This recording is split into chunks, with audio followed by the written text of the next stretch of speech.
Hello, darling love. It's time for you, for me, for us, for the collective to follow our heart's lead.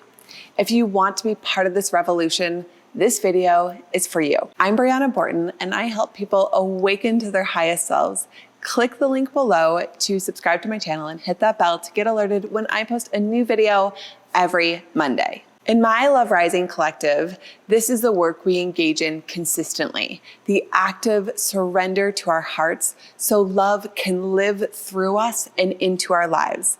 And I see the incredible openings that happen for hundreds of people in this group when we do this work together. In a world where we've all but lost touch with the essential emperor, empress of our beings, our hearts, we must become devoted to finding our way back again and again. I want to share with you how to do this now. So the first thing is to prioritize it, meaning this can't be a fleeting thought or impulse you have. It has to be something that you invite into your life regularly. It has to be something you bring your focused awareness to as important in your life, in your work, in your relationships.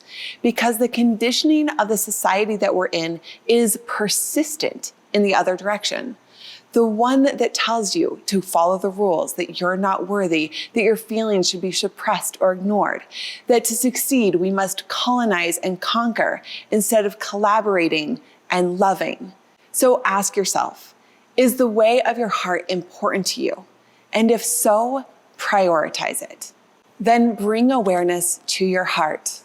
Intend that all of your consciousness flows into your heart. Feel it softening and opening. So when we go to soften and open our hearts, often we can feel this kind of like a jamming that we want to do. Like, let's rip it open. Maybe that's because we've noticed that it's been closed and we feel guilty about it or shame about it. So we're like, immediately, I must fix this. So we go to rip it open. But it's not sustainable to be in relationship with our heart in this way. Our hearts really require a softening and a soft, gentle warmth to open. I love that Rumi poem that talks about that soft, warm sense of the sun on the rose, and that is what makes the flower bloom. That is what makes the flower open. And when we can bring this awareness to our own hearts, that there's a warmth and a care that allows it to soften and open, it becomes much more sustainable and much more enjoyable. After you feel like you have been able to soften and open your heart, then see if you can really bow your head to your heart, allowing your mind and ego to be in service to your heart. You might do this actually physically, like actually allowing your head to bow to your heart, but to really significantly shift the relationship between what leads the way. Often what we have leading the way is our mind and our ego, and they're up front, and our heart takes a very, very, very back seat. And if we can just switch those roles, our mind and our ego have a place, and their place is to be in service to our hearts, to our souls. And then be devoted to listening daily. Create a rhythm and routine around this deep listening and allow this skill to be nurtured and developed. In order to do this, I really encourage you to have a daily practice where this is a big part of it, where you soften, you bow your head to your heart, and you actually ask for guidance. You listen to know which direction to go, to know what kind of decisions to make, to know what kind of thoughts that you want to have for the day. Your heart is so wise. And when you allow it to have this emperor, empress energy to it, where it is who is in charge, things run so much more smoothly, but we have to keep checking in and make moves from that place. When you receive guidance from your heart, from your soul, listen, and then actually do life from this place. Speak from this place, make decisions from this place.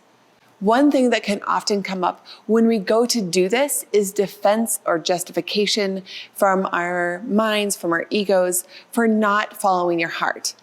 This is the ego's job. It wants us to be protected. Our ego's job is to create, maintain, and protect whatever it believes you are, and it thinks its domain is your whole life. So if following your heart feels unsafe to that old sense of yourself, your ego will get loud about it. So again, that brings us kind of back to the beginning, that we are going to choose to prioritize it because there is this other force, right, working against, or maybe not even exactly against, but not moving to elevate your heart energy and your heart wisdom. So you have to really prioritize it in your life and become devoted to it and allow your heart to open again and again. We reflexively close our hearts all the time until we start to bring attention to it and choose to soften instead of closing. When you find that you've closed your heart, bring so much compassion to yourself. This happens to all of us. Bring compassion to the one that is closing too, and then just allow your heart to open again. A world where we're living from our hearts is a world I want to live in. I believe it's a key part to our awakening. Is that what you want too? If you want to experience more heart opening, living as love for love in this world, I encourage you to join me for this free spirit guidance call I'm doing. It's a magical, expansive experience of tapping into divine guidance and receiving energy work to shift what needs to be shifted. I'll put a link below for you to join. If you liked this video, please like it, share with your friends and family, and subscribe to my channel. And if you want more on how to create peace and freedom in your life, check out this video all about experiencing the full expression of yourself, and this video with a quick grounding meditation you can do anywhere, anytime. I am so grateful to be on this awakening journey with you, and I am sending you so much love.